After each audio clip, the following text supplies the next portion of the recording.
सहना भवतु सहनौ भुनक्तु सह वीर्यं करवावहै तेजस्विनावधीतमस्तु मा विद्विषावहै। ॐ शान्ति शान्ति शान्तिः। ॐ पूर्णमदः पूर्णमिदं पूर्णात् पूर्णमुदच्यते पूर्णस्य पूर्णमादाय पूर्णमेवावशिष्यते। ॐ शान्ति शान्ति शान्तिः। श्रुतिस्मृतिपुराणानाम् आलयं करुणालयं नमामि भगवत्पादं शङ्करं लोकशङ्करं शङ्करं शङ्कराचार्यं केशवं बादरायणं सूत्रभाष्यकृतौ वन्दे भगवन्तौ पुनः पुनः।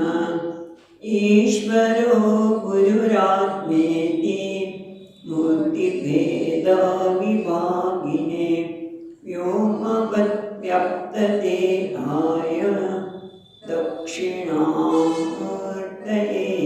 नमः। ॐ पार्थाय प्रतिबोधितां भगवता नारायणेन स्वयं व्यासेन ग्रथितां पुराणमुनिना मध्ये महाभारतम् अद्वैतामृतवर्षिणीं भगवतीम् अष्टादशाध्यायिनीम् अम्ब त्वामनुसन्दधामि भगवद्गीते भगवद्वेषिणीम्।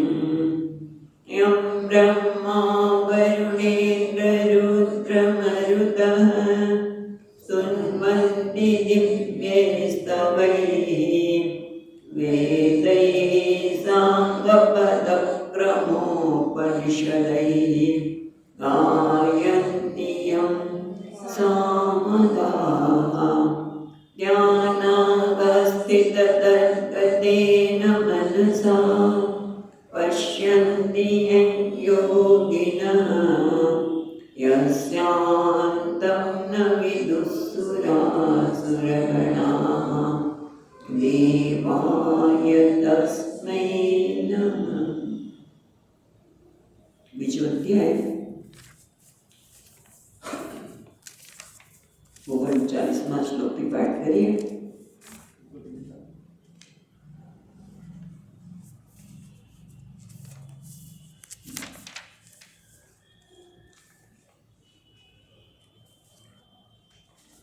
ઓગણપચાસ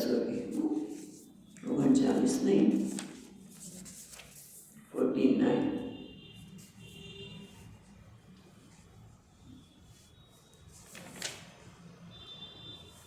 47 48 49 तन्मन्येवाधिकारस्ते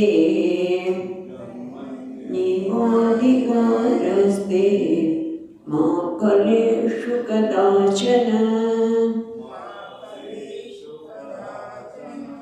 मा कर्मफलहेतुर्भूः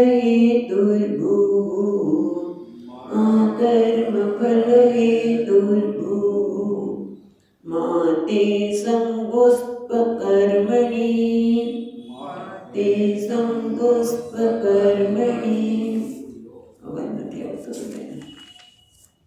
योगस्थः कुरु कर्माणि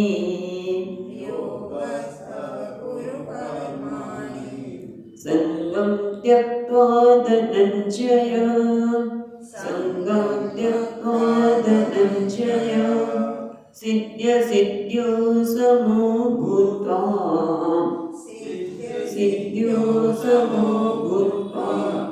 समत्वयोग उच्यते। दूरेण ह्यवरं कर्म दूरेण ह्यवरं कर्म बुद्धियोगात् धनञ्जय बुद्धौ शरणमन्विच्छ शरणमन्विच्छ कृपणाफलहेतवः कृपणाफलहेतवः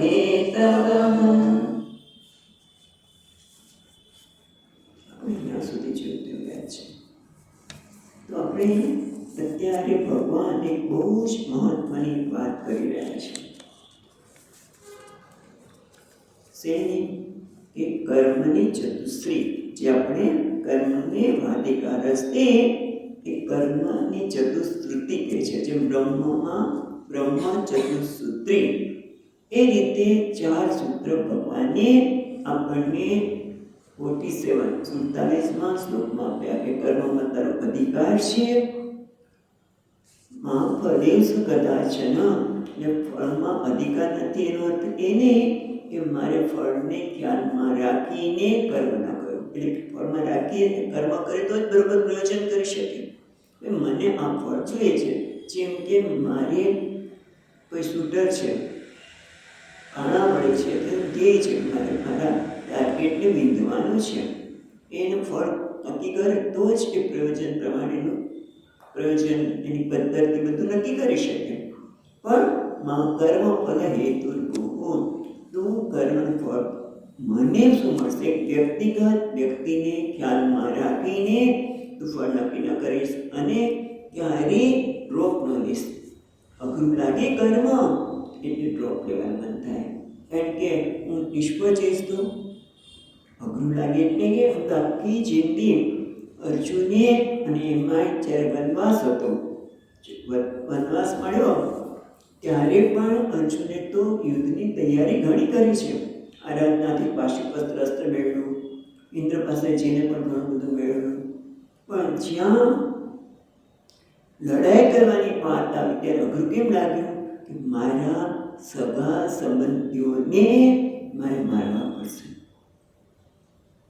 મારે ન ગમતું કર્મ કરવું પડશે એટલે અઘરું લાગ્યું પોતાના પર વિશ્વાસ જતો રહ્યો કહેતો એટલે સામાન્ય રીતે કે અઘરું લાગે એટલે ડ્રોપ ન લઈશ ખાસ તો વિદ્યાર્થીઓ આવું કરતા હોય છે આખો વર્ષ પ્રયત્ન કર્યો એટલે ખબર નહીં શું થાય એક પેપર જરા અઘરું નીકળ્યું હોય અને એમ થાય કે મને હવે આવડશે જ નહીં ડ્રોપ લઈ લો કારણ કે મારું ધાર્યા માર્ક્સ આવશે નહીં એ ધાર્યું પરિણામ નહીં મળે એમ સમજીને તું કર્મમાં ડ્રોપ ન લઈશ અસ્તુ માતે સંગસ્ત્વ કર્મણી તું કર્મમાં અસંગ બનવું એને ડ્રોપ લેવો એને છોડી દેવું કારણ કે ધાર્યું પરિણામ નથી મળવાનું માટે અઘરું લાગ્યું ધાર્યું પરિણામ નથી મળવું એટલે આપણે અઘરું શોધો આપણે પરીક્ષાની દ્રષ્ટિએ પણ જીવનમાં એવું લાગે ત્યારે તું કર્મ છોડી ન દઈશ એના માટે ભગવાન 47મા શ્લોકમાં સમજાવે છે કે કર્મણી એવ તવ અધિકાર કર્મમાં તારો અધિકાર છે એટલે કે કર્મ આપણે કીધું સ્વતંત્રતા છે કર્મ કરવું કે નહીં કરવું તો કેવી રીતે કરવું એ બધી સ્વતંત્રતા ભગવાને મનુષ્યને આપી છે પણ એટલા માટે કે છે કેવી રીતે કર યોગસ્થ કુરુ કર્માણી તું કર્મ તો કર તારા ભાગે જે કંઈ કર્મ આવે છે એનું નામ છે આપણે કર્તવ્ય કર્મ વાત કરી હતી તારે જે કંઈ ફરજ બજાવે છે કર પણ કેવી રીતે કર યોગસ્થ યોગમાં સ્થિત થઈને યોગસ્થ એટલે શું કર્માણી એવ ઈશ્વરત જે કંઈ હું કર્મ કરું એ ભગવાનને અર્પણ કરીને કરું યોગસ્થ પુરુ કર્માણી એ દ્વારા આપણે કર્મનો અધિકાર કર્મમાં અધિકાર છે તો કેવી રીતે કરવાનું યોગસ્થ યોગમાં સ્થિત થઈને એ ભગવાનને માટે કર્મ કરવું જે કંઈ કર્મ કરવું એ ભગવાનને રાજી રાખવું મારા ભગવાન રાજી રહે અને સંકલ્પ ત્યક્તા ધનંજય એ શેના માટે છે માં કર્મ ફલેષુ કદાચન આ જે આગળનો શ્લોક છે એને જ અહીંયા ભગવાન સમજાવે છે કે માં કર્મ ફલેષુ કદાચન સંગમ ત્યક્તા ધનંજય સંગનો ત્યાગ એટલે કર્મફળના સંગનો ત્યાગ મને આવું જ કર્મનું ફળ મળવું જોઈએ એનું ત્યાગ. એ કેવી રીતે કરવાનું? પેલું જે પેલી છે યોગસ્થ ગુરુ કર્માણી સંગમ ત્યક્ત્વા ધનંજય, એને કેવી રીતે કરવું? આમાં તો શું કરવો?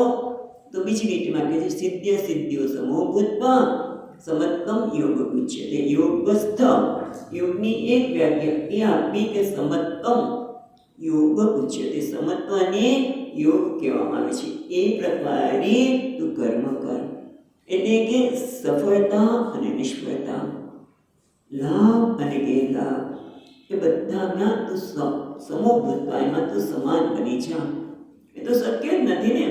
લાભ એક વસ્તુ છે, ગેરલાભ બીજી વસ્તુ છે, સફળતા એક વસ્તુ છે, નિષ્ફળતા બીજી વસ્તુ છે. પરીક્ષામાં નક્કી કર્યું તો મારે આટલા ટકા આવવા જોઈએ તો હું સફળ છું, એનાથી ઓછા આવ્યા અને નિષ્ફળ કહેવાય. નક્કી કર્યું અને આ બધાને સમકીર્ત થઈ શકે તો એક જ રીતે સમાનતા આવી શકે. આપણે ગઈ વખતે વાત કરી હતી કે સમાનતા કે કર્મમાં તો સમાનતા નથી, કર્મ ફળમાં પણ સમાનતા નથી. ચાલુ એક કર્મ છે, ખાવું બીજું કર્મ છે, બોલવું ત્રીજું કર્મ છે, ઓફિસમાં જઈને કામ કરવું પછી બીજું કર્મ છે. જ્યાં નોકરી કરતા હોય ત્યાં કર્મ પછી જુદા પ્રકારનું છે અને એનું જે ફળ મળે છે પણ જુદા જુદા પ્રકારનું છે. જે વાત કરી સફળતા નિષ્ફળતા, તો એમાં સમાનતા કેવી રીતે આવે? તો કે છે સ્વામીજી કહે કે સમાનતા એકમાં જ આવે, કર્મ ફળમાં પ્રસાદ બુદ્ધિમાં સમાનતા આવે. કારણ કે ફળ તો જુદા જુદા પ્રકારના આવવાના છે પણ જે કંઈ આવે એમાં તો વિરુદ્ધતા છે જ. ફળમાં સમાનતા આવે ને એટલે કે સિદ્ધ્ય સિદ્ધિઓ સમભૂતતા. સિદ્ધિ અને સિદ્ધિ શું છે? ફળ. અને ફળમાં સમાનતા એટલે જે કંઈ ફળ મળે છે મને પ્રસાદ તરીકે સ્વીકાર.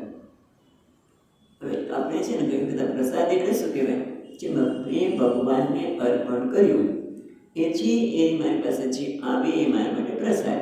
મેં કર્મ કર્યું, કર્મણી અધિકાર, મેં કર્મ કર્યું કોના માટે? ભગવાન માટે. હું કર્મ નક્કી કરું છું મારે શું કરવું, મારે કર્તવ્ય કર્મ શું છે એ નક્કી કરું છું, પણ એ ભગવાનને અર્પણ કરવા માટે ફળ આવે મારા માટે પ્રસાદ. જ્યારે ભગવાનને આપણે કોઈ વસ્તુ અર્પણ કરીએ આપણી પાસે આવે એને પ્રસાદ કહેવાય. પણ મોટે ભાગે આપણે કોઈ પણ વસ્તુ ભગવાનને ધરીએ ને એને જ પ્રસાદ કહેતા હોય છે. એ તો ખરેખર નૈવેદ્ય છે, એને નૈવેદ્ય કહેવાય. પણ એ નૈવેદ્ય ભગવાન પાસેથી પાછું આવે ને પ્રસાદ. એમાં શું ફેર પડે સ્વામીજી? જે ધર્યું અને પાછું બંને વસ્તુ તો સરખી છે કે નહીં? તો એને અમે પ્રસાદ કહીએ કે નૈવેદ્ય તમે કહો, એમાં ફેર શું પડે? ખ્યાલ છે? આપણે બધા મોટે ભાગે અહીંયા પ્રસાદ લાગ્યા છે, એટલે પ્રસાદ ભગવાન ધરાવ્યો છે તો ના, ધરાવ્યો તો નથી. જો નથી ધરાવ્યો તે શું છે? નૈવેદ્ય. અને ધરાવીને પાછો આવે છે એ પ્રસાદ. પણ એમાં ફેર શું છે? ફેર એટલો જ છે કે ભગવાને શું કીધું કે તું મને જ્યારે અર્પણ કરે છે ને ત્યારે હું શું ખાઉં છું? પત્રમ પુષ્પમ ફલમ તોયમ યો મે ભક્ત્યા પ્રયચ્છતિ. તું મને જ્યારે નૈવેદ્ય અર્પણ કરે છે ત્યારે હું ખાઈ નથી જતો, નહીં તો તું મને કાલે અર્પણ જ ન કર ભાઈ. ગણપતિ દાદાને લાડુ બહુ ભાવે, ચીટલા કોઈ લખાઈ જાય તો થાય છે તો, પણ એ નથી કરતા. કારણ કે કાલે તમે જો 10 લાડુ ધર્યા અને 5 ખાઈ જાય ને પછી આપણે વિચાર કરવો પડે કે કેટલા લાડુ ધરવું. પછી ગણપતિ દાદાને એક જ ધરે અને એ પણ કેવો નાનકડો, કારણ કે ખાતા નથી પણ એ ખાય છે શું? ભક્ત્યા પ્રયચ્છતિ. આપણી ભક્તિ, આપણી ભાવનાને ખાય છે અને એમાંથી ખાઈને આપણે શું આપે છે? રસ, કૃપાનો રસ આપે છે. પ્રસાદ એટલે કૃપા. જે હરિ કરશે તેમ વિધનું એ વિશ્વાસ બંધાય નહીં. ભગવાન પર કૃપા કરે છે, આપણને કલ્યાણ કેમ થાય એવું છે. એ જે આપણે ધરીએ છીએ એને એ વસ્તુ જાણી કે પાછી આવતી લાગે છે પણ એ વસ્તુ નથી રહી. હવે એમાં ભગવાનનો અનુગ્રહ ભળ્યો છે, એમાં ભગવાનની કૃપા પડી છે. ભગવાને જે રસનો એમાંથી જે ભક્તિરૂપી રસ લીધો આપણો, આપણે ભાવનાથી જે ધરાવ્યું, ભક્તિપૂર્વક ધરાવ્યું, એને લઈને આપણને એમાં પોતાનું અનુગ્રહ રૂપી જે ફળ છે એ આપ્યું છે. માટે બહુ મહત્વની વસ્તુ આ છે કે જીવનમાં વસ્તુ મહત્વની નહીં રાખતા. આજે સમજાય જાય તો બહુ મોટી ફેર પડી જાય કે જીવનમાં મારા માટે વસ્તુ મહત્વની નથી, એ ક્યાંથી આવે છે મહત્વનું છે. પણ તમે જો એવું નથી થતું. બહુ એક જણા હજી લગ્ન નથી થયા, સગાઈ થઈ ગઈ છે, હા, અને બધા મળતા હોય અને વળી બેનને અપેક્ષા હોય કે શું લાવ્યા, મારા માટે શું લાવશે. એક ગુલાબનું ફૂલ આવે તો મોટું ચડી જાય, ગુલાબનું ફૂલ લેવા. દુનિયામાં કેટલી બધી વસ્તુ મળે છે, તમને ફૂલ જ લાવવા મળે, એક માથાની પીન જ લેવા. વસ્તુ મહત્વની હોય તો શું થાય, અંતર શું થાય. હા, પણ એ કોણ લે છે? મારો પતિ જે મારા ભવિષ્યમાં મારો એ પતિ થવાનો છે, જેના માટે મને પ્રેમ છે, આદર છે, એ કેટલા ભાવથી લાવ્યો છે એ નહીં જોવાનું. વસ્તુ જોવે તો જીવનમાં સંતોષ આવવાનો, દુઃખ આવવાનું. પણ એ વસ્તુ ક્યાંથી આવે છે? એ મને જે મળે છે, સિદ્ધિ મળે કે નિષ્ફળતા, સફળતા કે નિષ્ફળતા, લાભ કે ગેરલાભ, માન કે અપમાન, નિંદા કે સ્તુતિ, એ બધું ક્યાંથી આવે છે? તો ભગવાન પાસેથી જ આવે છે. કારણ કે મેં જ ક્યારેક, ભલે અત્યારે મેં કદાચ એવા કર્મ ન કર્યા હોય તો પણ માં ભલે શું કદાચ, એટલે કે ફળ નક્કી કોણ કરશે? ભગવાન. ભાગીદારી છે. હા, ટેબલ ટેનિસ રમતા હોય એક વ્યક્તિ અહીંથી દડો નાખે ટેબલ ટેનિસમાં અને પછી સામેથી પેલો ફેંકે, એવી રીતે ભાગીદારીમાં રમતા હોય. આપણી ભાગીદારીમાં ભગવાન સાથેની ભાગીદારી છે. શું છે? આપણે કર્મ કરીએ એટલે કર્મ કર્યું સામેના કોર્ટમાં એનો દડો ગયો, ભગવાન એ દડો આપણને પાછો જ આપે છે, પણ ફળના રૂપમાં. એટલે નક્કી કર્મ તું કર અને ફળ ભગવાન નક્કી કરશે. અને એ ફળ તારા માટે શું કરી જાય? એ પ્રસાદ. તો સમત્તમ યોગ્ય છે તે, જો પ્રસાદની ભાવના હશે તો તું પ્રસન્નતાપૂર્વક સ્વીકારી શકીશ. નહીંતર તારા માટે જો કર્મ ફળ મહત્વનું બનશે તો પ્રતિક્રિયા થવાની જ છે, દુઃખ આવવાનું જ છે, દોષારોપણ થવાનું જ છે, ક્રોધ આવવાનો જ છે. કારણ કે મારું ધ્યાન ન થાય એટલે તરત જ પ્રતિક્રિયા થવાની. મેં ધાર્યું તો મને આ ફળ મળે, મેં ધાર્યું તો બધા મારી સ્તુતિ જ કરે, કોઈની નિંદા કરી. આટલો વખત એની સાથે રહ્યા અને પછી કોઈના દ્વારા સાંભળવા મળે કે પેલી વ્યક્તિ મારી નિંદા બહુ કરે છે ગાર્જિયન, અરે એકદમ ગુસ્સો આવી જાય, ન બોલવાના શબ્દ બોલી નાખીએ, કંઈ પણ કરી શકીએ. ભાઈ વિચાર તો કર કે આ નિંદા, સ્તુતિ, લાભ, અલાભ, એ તો દ્વંદ્વ તો રહેલા જ છે. ભગવાન રામચંદ્રજી જેવા રામચંદ્રજી ધર્મના માર્ગે ચાલ્યા છે, ધર્મની મૂર્તિમંત સ્વરૂપ છે, તો એને નિંદા સહન કરવી, ધોબી પણ કહી જાય, કોઈ બી કહી જાય, એ નિંદા તો છે જ. પણ એ બધા પાછળ જો યોગની ભાવના હશે, એ જે કંઈ મળે છે એ મારા પ્રભુ પાસેથી આવે છે, મારા પરમાત્માની પાસે આવેલું છે. માટે જે હરિ કરશે તે મોહિત, એ નિશ્ચય બદલાય નહીં, કારણ કે મારું હિતમાં હશે. નિંદા કરે છે તો એમાંથી ઉપર ઉઠી શકીશ, મને ધાર્યું પણ ન મળે તો સારું થયું.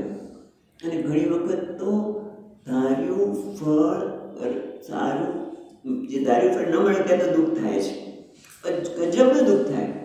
પણ 10-15 વર્ષ પછી આપણે કહે કે હા, જે નહોતું એ સારું હતું. હું તો હંમેશા મારા છે ને વાત કરું કે ડૉક્ટર થવું હતું અને ત્યારે માર્ક્સ ન આવ્યા કે ને દસરાના દિવસે, બાકી તો એટલા સરસ માર્ક્સ આવે કે તમને વાંધો જ ન આવે, પણ દસરાના દિવસે જ આપણે શું કે ઘોડું ન દોડ્યું અને દુઃખ આવે થયું. પણ પછી તો આ ન થયું તો આપણે ભવરોગના ડૉક્ટર તો થયા, પણ આપણી જિંદગી સુધરી. પણ ઘણી વખત લાંબા સમય પછી ખબર પડે છે બધાના જીવનમાં બનતો છે. આ તો એક દ્રષ્ટાંત આપ્યો, પણ આપણે જ્યારે ન મળે ત્યારે દુઃખ થાય, પણ પછી તો ના જે થયું સારું થયું. કદાચ મને મળ્યું હતું, હું હેન્ડલ કરી શકે તેને, હું એને હેન્ડલ કરી શકે. એટલા માટે જે હરિ કરશે તે મહાહિતનું. બસ આટલું જ મહત્વનું છે કે હું જે કંઈ કર્મ કરું, મારા ભાગે આવેલું કર્તવ્ય કર્મ હોય, ફરજ હોય, એ કેવી રીતે કરું? ભગવાનની આરાધના માટે. કર્મણી એવા અધિકારો, એટલે કે યોગસ્થ કરું કર્માણી. તો કર્મ જે કર્તવ્ય કર્મ છે, જે તારી ફરજ છે, સમજી મારી ફરજ છે. છોકરા આવ્યા છે એટલે મારે એને જે કંઈ ધ્યાન આપવાનું એ આપી દો, બસ. સરસ. બટ એની સાથે હું છોકરાને ધ્યાન આપું. બહારગામથી આવ્યા છે, ફોરેનથી આવ્યા છે. આજકાલ તો છોકરા ફોરેન જ હોય મોટે ભાગે. હવે થોડા દિવસ માટે માની બધી કાળજી, માં એની બધી કાળજી રાખે, પણ સાથે સાથે એ મને બધી વાત કહે. બધું તો એ શું થયું, ફળની અપેક્ષા સૂક્ષ્મ રહે છે. અને એટલા માટે ભગવાન કહે છે કે આસક્તિ તું ન રાખ. પ્રયોજન એનું પ્રયોજન એટલે એને કેવી રીતે કરું એની બધી જ તૈયારી કર, એને કાળજી કરે, એનું બધું જ માળખું તો તૈયાર કર, પણ જ્યારે ફળ આવે ત્યારે એને પ્રસાદ તરીકે સ્વીકાર. નહીં તો ઘણી વખત એવું કે તમે તો સમજાયું ને, મને બહુ સમજાઈ ગયું. શું? કર્મણ્યવાધિકારસ્તે મા ફલેષુ કદાચન. કર્મફળની આસક્તિ, કર્મફળ તું નક્કી ન કરીશ તું કર્મ કર. એટલે હું તો અહીંયા સત્સંગમાં આવતો હતો, પણ પછી રસ્તામાં કોઈ મળી ગયો, તે ત્યાં વાતો કરવા બેસી ગયા અને પછી ઘર જતો રહ્યો. કર્મમાં પ્રયોજન નક્કી છે કે મારું કર્મ, હું સત્સંગ માટે નીકળી છું માટે મારે ત્યાં પહોંચ્યું છે.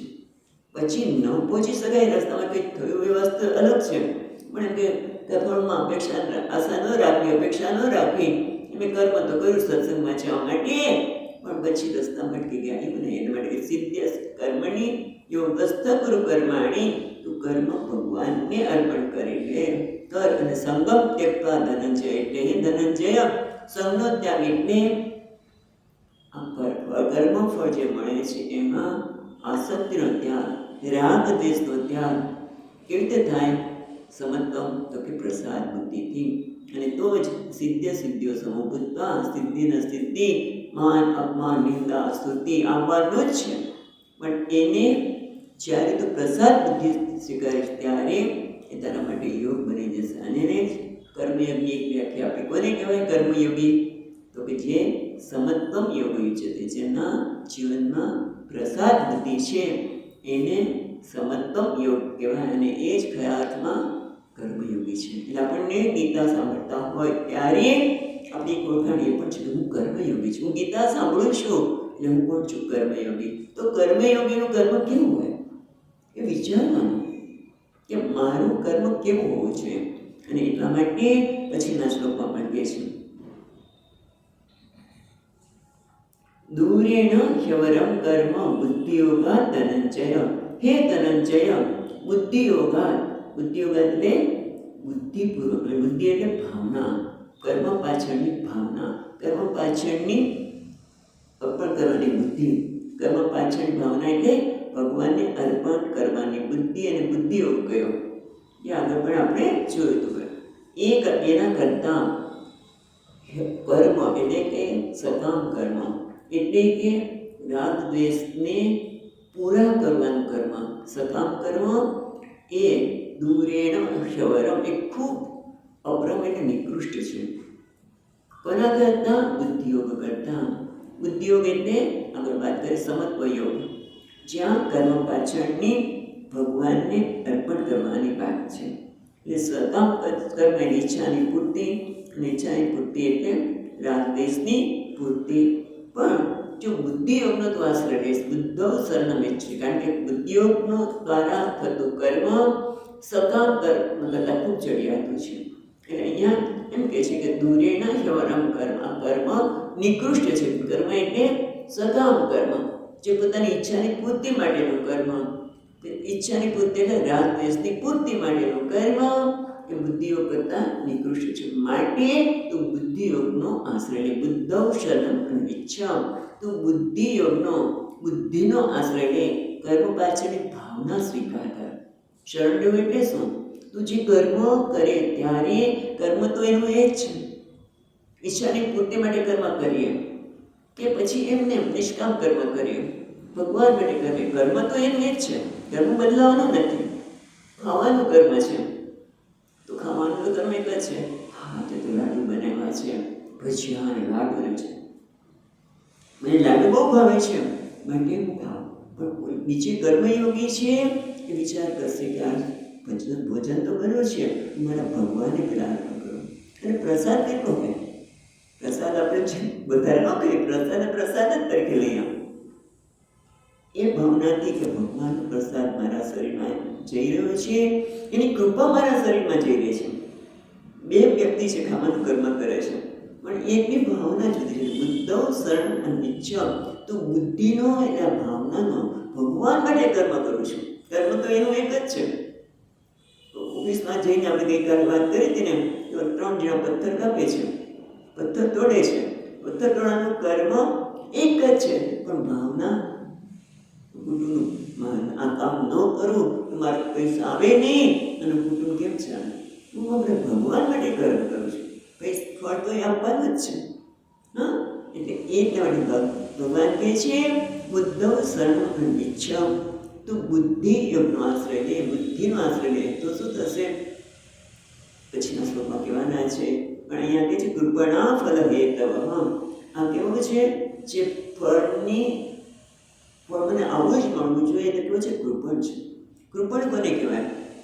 જે પોતાની પાસે પૈસા છે પણ એ બીજા માટે વાપરી શકતો નથી. આમ તો પોતાના માટે નથી વાપરી શકતો, બીજા માટે પણ વાપરી શકતો નથી. ભગવાને ખૂબ પૈસા પછી હું બીજાને આપીશ તો એ મારા માટે પુણ્યની પ્રાપ્તિ છે, મને કોઈ બીજા જન્મમાં સુખ આપનાર છે.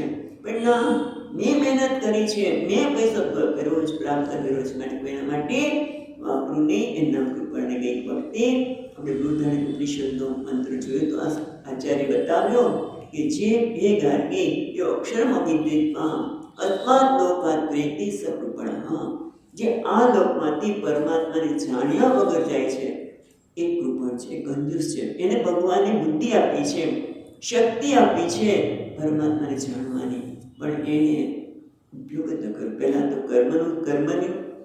કર્મ જે કરવાની શક્તિ આપી છે એ સાથે બુદ્ધિ પણ આપી છે, તો કઈ રીતે કર્મ કરવું જેથી મારું અંતઃકરણ શુદ્ધ થાય, જેથી મને આ જ્ઞાન થાય છે, અક્ષર પરમાત્માનું જ્ઞાન થાય. પણ જ્યારે એ ઉપયોગ કરતો નથી ત્યારે કેવો છે? કૃપણ છે. માટે આગળ કહે છે ભગવાન 50મા શ્લોકમાં,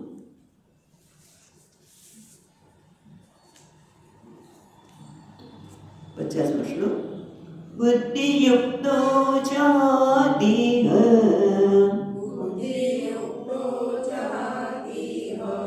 ઉભે સુકૃત દુષ્કૃતે તસ્માદ યોગાય યુજ્યસ્વ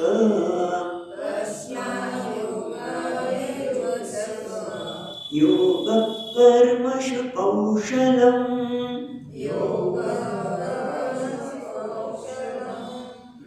બસ ભગવાન કહે છે બુદ્ધિયુક્તો જહાતિ, તો બુદ્ધિયુક્તતા, તો બુદ્ધિ યોગનો આશ્રય લે તો તું બંનેનો ત્યાં જહાતિ, તું બંનેમાંથી મુક્ત થઈ જઈશ. જહાતિ બુદ્ધિયુક્ત સજહાતિ પરિત્યજ, એનો ત્યાગ કરે છે. બંને સુકૃત એટલે પુણ્ય, દુષ્કૃત એટલે પાપ, બંને પાપ અને પુણ્યમાંથી મુક્ત થઈ જાય છે. એટલે પહેલાં તો આપણે સમજવાની એ જરૂર છે કે બુદ્ધિ યોગ એટલે ભાવના, કર્મ પાછળની ભાવના, અને એ ભાવનાથી જો કર્મ કરીશું સુકૃત અને દુષ્કૃત એ પુણ્ય અને પાપમાંથી મુક્ત થશે, એટલે કે અંતઃકરણની શુદ્ધિ થશે. કારણ કે પુણ્ય પણ મને બાંધનારું છે. એટલે કે આપણે વિવેકાનંદજી એ સોનાની કડી છે, પુણ્ય પણ સોનાની બેડી છે. એક કર્મ લોખંડની બેડી છે, સકામ અને આપણે નિષ્કામ કર્મ કરીએ અને એનાથી પુણ્ય પ્રાપ્ત કરે. કર્મથી હું પુણ્ય પ્રાપ્ત કરું, નિષ્કામની વાત જવા દો, સકામ કર્મ કરું કે જેથી હું દાન કરું, આ કરું અને પુણ્ય પ્રાપ્ત થાય, તો એ પણ બેડી જ છે, બંધન જ છે. મને બધું ને બધું બાંધનારી પણ બની શકે. પુણ્ય કર્મ એટલે સુખ મળે, પછી બધું સુખ મળે છે. ભાગવતમાં વાત કરતા હતા ને કે પૂર્વના પુણ્યને કર્મે એને સુખ મળે છે, પછી વધુ જોઈએ એમાં દુઃખને જ આવકારે છે. અને આપણે બધા કર્મ એના માટે જ છે. વિચાર કરો, બધા શેના માટે કર્મ કરે છે? સુખ પ્રાપ્તિ, દુઃખ નિવૃત્તિ. બધાને સુખની પ્રાપ્તિ કરવી છે અને દુઃખની નિવૃત્તિ કરવી છે. પણ જો તું આ રીતે કર્મ કરીશ તો અંતઃકરણ બુદ્ધિયોગથી કરીશ તો રાગ દ્વેષમાંથી મુક્ત થઈશ અને એના લીધે અંતઃકરણ શુદ્ધિ થશે, ગુરુની પ્રાપ્તિ થશે, શાસ્ત્ર માટે તને શ્રદ્ધા જન્મશે, જ્ઞાન માટે પીપાસા જન્મશે અને તું આ બધામાંથી મુક્ત થશે. યો અક્ષરમ વિદિત્વા ગાર્ગી અસ્માત લોકાત પ્રીતિ છે. કૃપણની વાત કરી એ જ જો આ પરમાત્માને જાણી તો કેવું બને છે? બુદ્ધિમાં એ જ કૃત્ય બને છે. પણ એને એક જ વસ્તુ છે કે પોતે બુદ્ધિયોગની ભાવના, બુદ્ધિયોગા ધનંજય, બુદ્ધિયોગ એટલે પ્રસાદ બુદ્ધિ. કારણ કે આટલી પણ સમજ આવી જાય ને, રાગદ્વેષ આપણે પ્રસાદ બુદ્ધિ ક્યારે આવે? જો આપણામાં સમજણ હોય તો. કેવી સમજણ હોય? કે વ્યવહાર તો કરું છું, બરાબર? મારા જીવનમાં હું વ્યવહાર કરું ત્યારે જે કંઈ દુઃખ આવે એટલે આપણે શું કરીએ? દોષારોપણ કરીએ, કોઈના પર દોષારોપણ કરીએ, કોઈ નિંદા કરીએ. પણ એને બદલે સમજણ આવે એ ખરેખર મારા જીવનમાં જે કંઈ આવે છે, દુઃખ આવે છે, પરવશતા આવે છે, પરતંત્રતા લાગે છે, કોઈના પર દોષારોપણ કરું છું, પણ ખરેખર યોગ્ય નથી. કારણ કે મને પરવશ કોણ બનાવે છે? મને પરતંત્ર કોણ બનાવે છે? મને દુઃખ કોણ આપે છે? મારા જ રાગ અને દ્વેષ. રાગ એટલે મને ગમતી વસ્તુ થાય એટલે મને એના માટે રાગ થાય, અને જ્યારે મને ગમતી વસ્તુ ન થાય, મારી ઈચ્છા પૂર્તિ ન થાય એટલે મને વસ્તુ માટે દ્વેષ થાય. અને આ રાગ અને દ્વેષ એ મને પરવશ બનાવે છે, દુનિયાની. દુનિયા ખરેખર દુનિયાની કોઈ વ્યક્તિ મને પરવશ બનાવી શકે જ નહીં, મને દુઃખ આપી શકે જ નહીં. આ સમજણ મહત્વની છે. જો મારા જીવનમાં આ સમજણ આવી જાય કે મારા દુઃખનું કારણ, પરવશતાનું કારણ કોઈ છે નહીં, આ રાગ દ્વેષ છે જે મને નચાવે છે, માટે મારે એમાંથી મુક્ત થવું છે. ખ્યાલ તો જ આપણા જીવનમાં પ્રસાદ બુદ્ધિ આવે. અને આપણે જોઈએ છીએ ત્યારે એ વખતે વાત કરી હતી કે આપણે કદાચ કે આપણે હિમાલયમાં જઈએ, કેદાર થઈએ, અને આ શું આપણે બીજાને બોલાવીએ, બેન આવો છો, અહીંયાથી જો કોફીની નદી જાય છે, ગંગાનું ઝરણું જઈ રહ્યું છે, પાણીનું ઝરણું જઈ રહ્યું છે, પણ માટી સાથે જાય છે ત્યારે આપણે કેવું લાગે છે? કોફીનું ઝરણું જાય છે, ચાનું ઝરણું જાય છે. ગુજરાતીને ચા દેખાય, સાઉથ ઇન્ડિયનને કદાચ કોફી દેખાય, પણ આનંદથી બોલીએ છીએ. કેમ? કારણ કે એ વખતે કુદરતનું જે વાતાવરણ છે એણે મારા રાગ દ્વેષને ઢાંકી દીધા, એટલે આપણને આનંદ થાય છે. આપણો અનુભવ છે. આપણી ગમતી વસ્તુ અત્યારે કદાચ બીમારીની વાત છોડો, અહીંયા પણ આપણી ગમતી વસ્તુ મળે ત્યારે શું થાય છે? આપણા રાગ દ્વેષ ઢંકાઈ જાય છે, અને અંતરમાં રહેલો જે આનંદ છે એ વર્તમાન થાય છે, આવિર્ભાવ થાય છે. આ સમજણ આપણા જીવનમાં આવી જાય તો કે રાગ અને દ્વેષ શું થાય છે? આપણે ખબર નથી, આ સમજણ નથી, એટલે આપણે શું થાય છે? સુખ તો જગતના પદાર્થોમાં છે, વ્યક્તિમાં છે, અને એના માટે આપણે મેળવવા પ્રયત્ન કરીએ છીએ. કારણ કે રાગ અને દ્વેષથી જ આમાં મારી ઈચ્છા પૂરી થાય તો સુખ મળે, અને ઈચ્છાની પૂર્તિ ન થાય તો દુઃખ થાય, દ્વેષ મળે. પણ જ્યારે મને સમજાય કે રાગ દ્વેષ મને દુઃખ આપે છે, પડોશ એ બનાવે છે, વ્યક્તિ નહીં, તો પછી શું કરીએ? રાગને સમર્થન નહીં આપીએ, દ્વેષને સમર્થન નહીં આપીએ, અને ગમે છે માટે કરું નહીં, મને આ દુઃખ આપે છે માટે છોડી દઉં એ પણ નહીં. કારણ કે આ તો રાગ અને દ્વેષને સમર્થન આપવાનું થયું. તો હવે રાગ અને દ્વેષને સમર્થન નહીં આપવું એટલે કે મારા ભાગે જે કર્મ આવે છે, મારું અહીંયા કર્તવ્ય કર્મ શું છે એ મહત્વનું છે.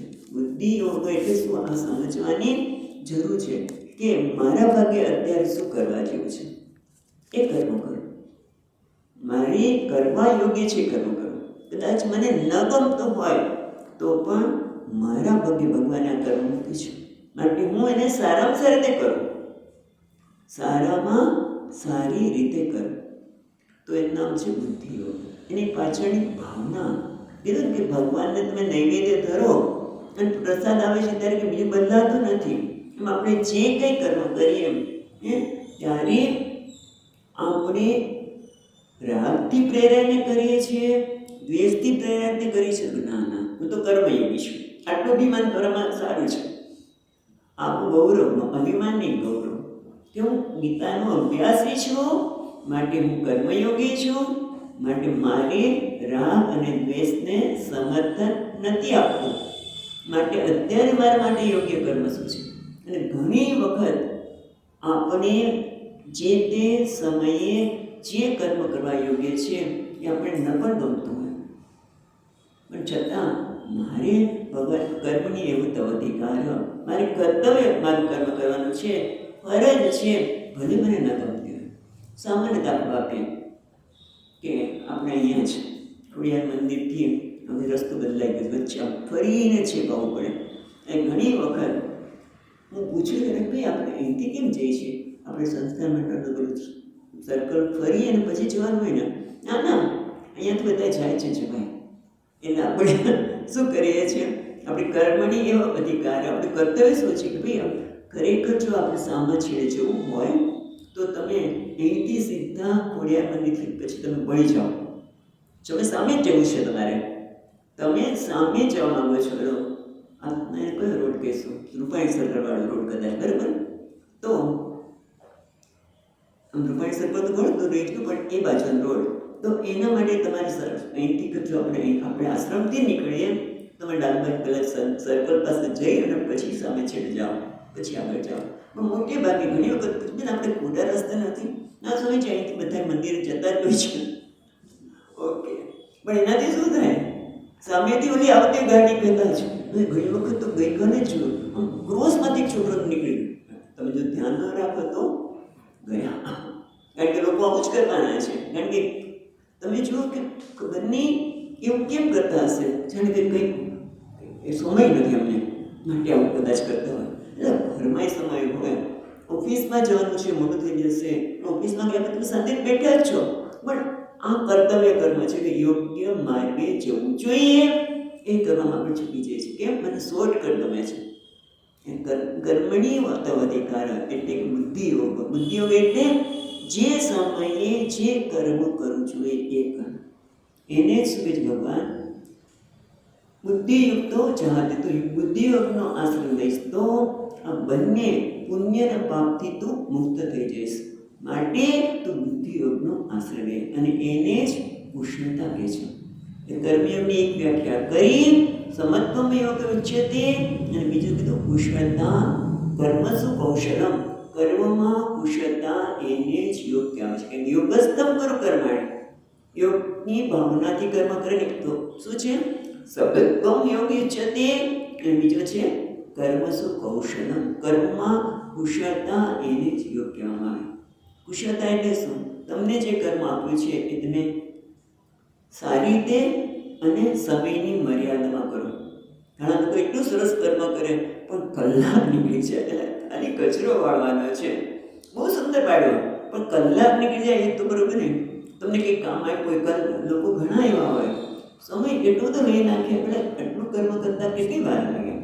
ઘણી વખત કે ભગવાન માટે ચા મૂકું છું, આપણે ચા માટે બેસાડે, હા ઘણી વખત અનુભવ થાય. એટલે અડધી કલાકથી ચા બનાવતા પણ કેમ સમય એ બંને તો છે. તમે બનાવો, કર્મ કરો, સારામાં સાથે કરો અને સમયસર કરો, એને કુશળતા કહે છે. વ્યવહારમાં કહે છે, વ્યવહારમાં અને કુશળતા કહે છે. મને ખ્યાલ છે દાદી કદાચ કોઈ કહેતા હતા, કામમાં વાર, નાતા વાર, આ બધામાં વાર લાગે, એના કર્મમાં શું ભલી વાર.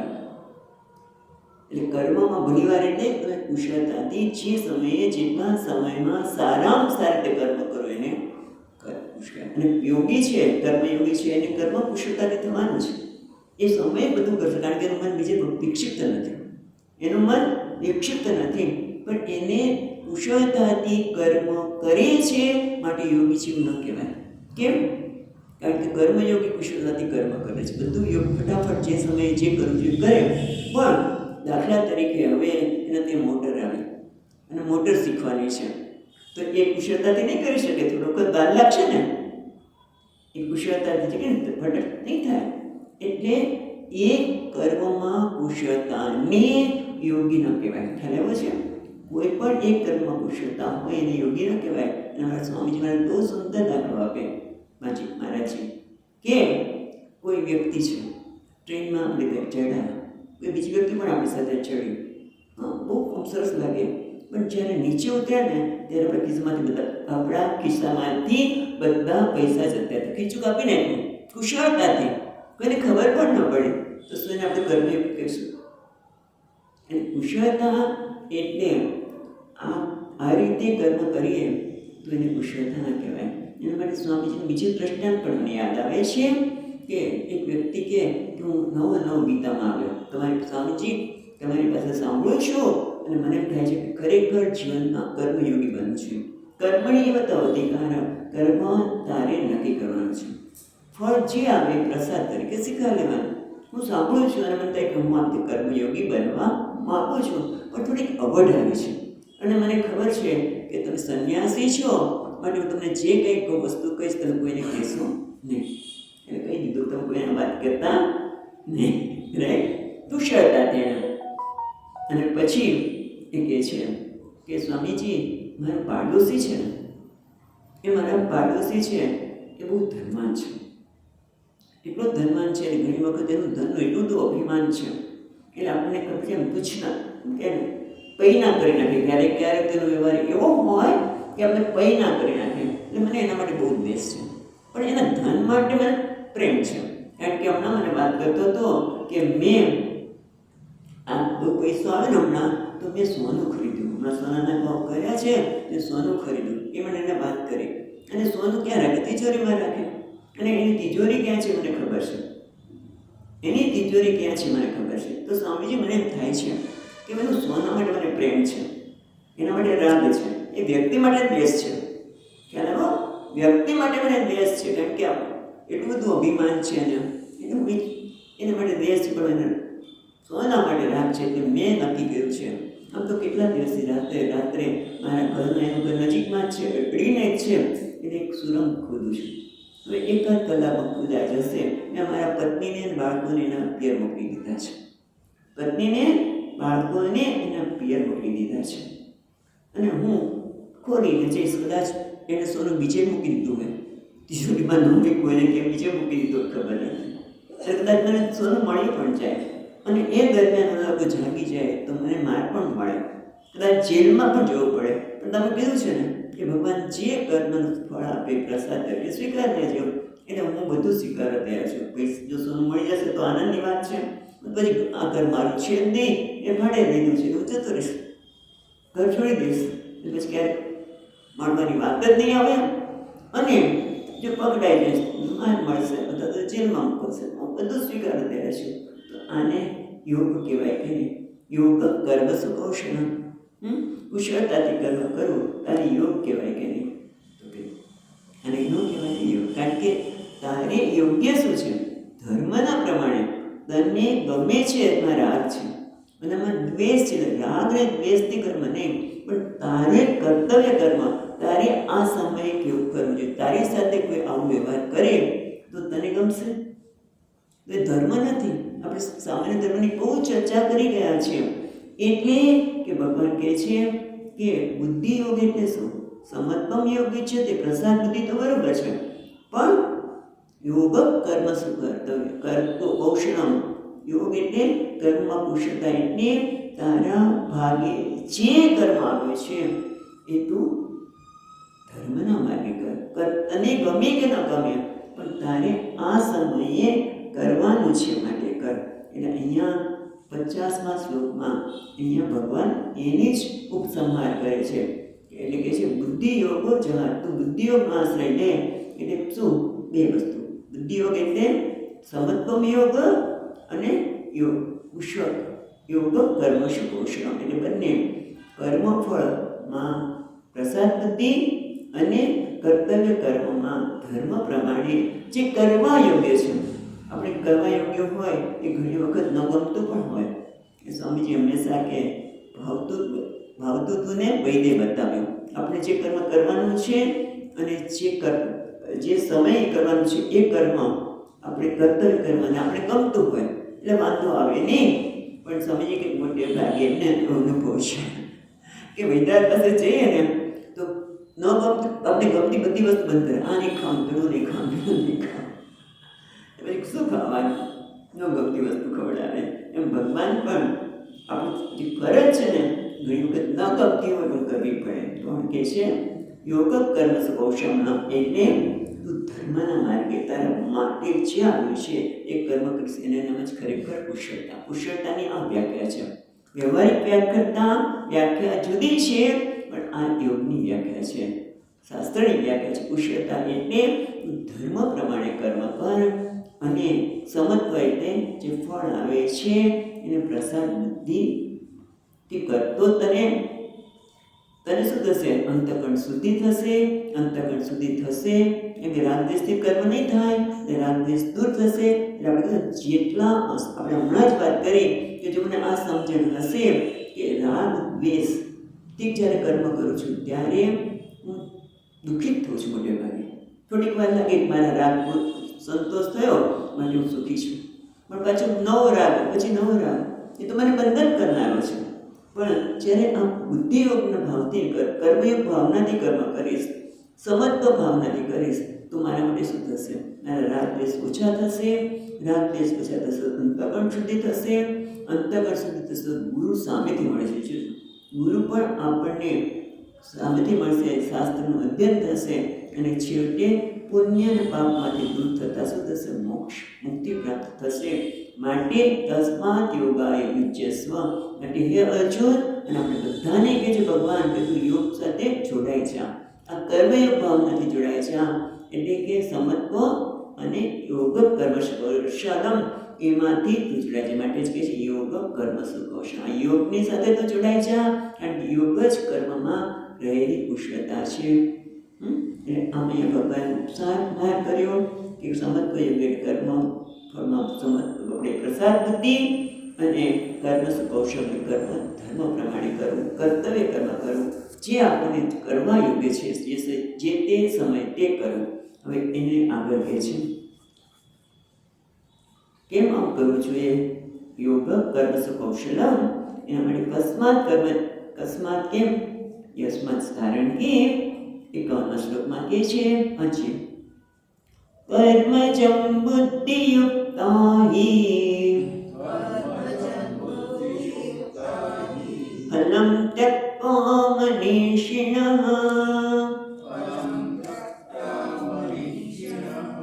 જન્મબંધ વિનિર્મુક્તાઃ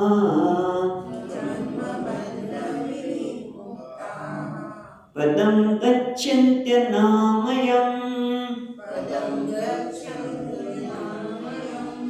જો કર્મજમ એ કર્મમાંથી ઉત્પન્ન થયેલું, બુદ્ધિયુક્તાની એને બુદ્ધિયુક્ત હમણાં આટલી ચર્ચા કરી, એટલે સર્વત્વ બુદ્ધિથી યુક્ત થઈને હિ એ ખરેખર બરાબર કર્મ તો સમત્વ બુદ્ધિયુક્ત થઈને ફલમ ત્યક્ત્વા મનીષિણા, ફળનો ત્યાગ કરવો, એટલે કે ફળનો આગ્રહનો ત્યાગ કરવો.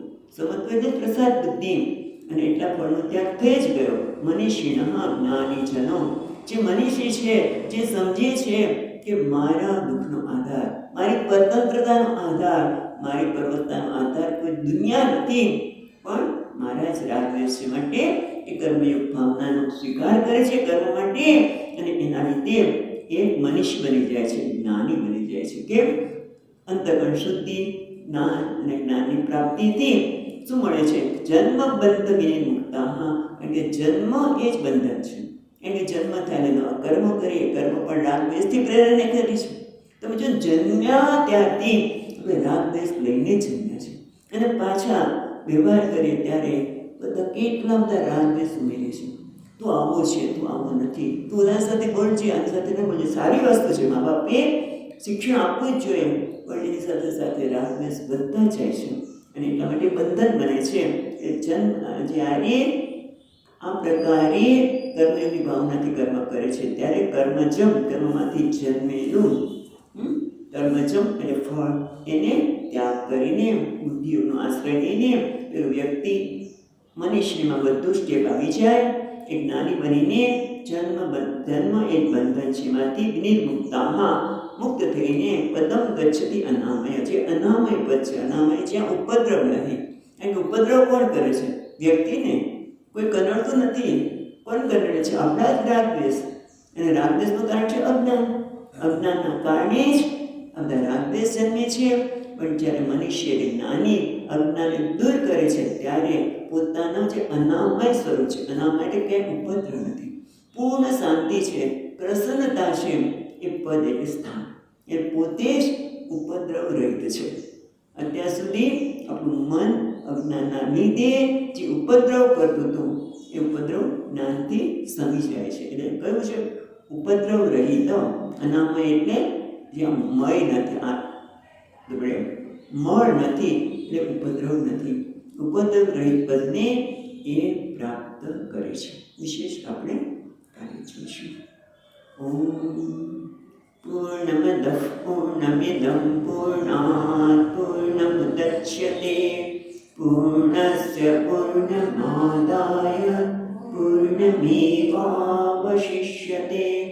ઓમ શાંતિ શાંતિ શાંતિ.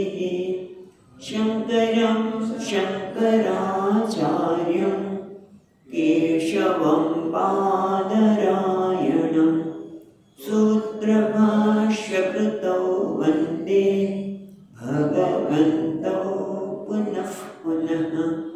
ઈશ્વરો ગુરુરાત્મેતિ મૂર્તિભેદવિભાગિને વ્યોમવદ્વ્યાપ્તદેહાય દક્ષિણામૂર્તયે નમઃ.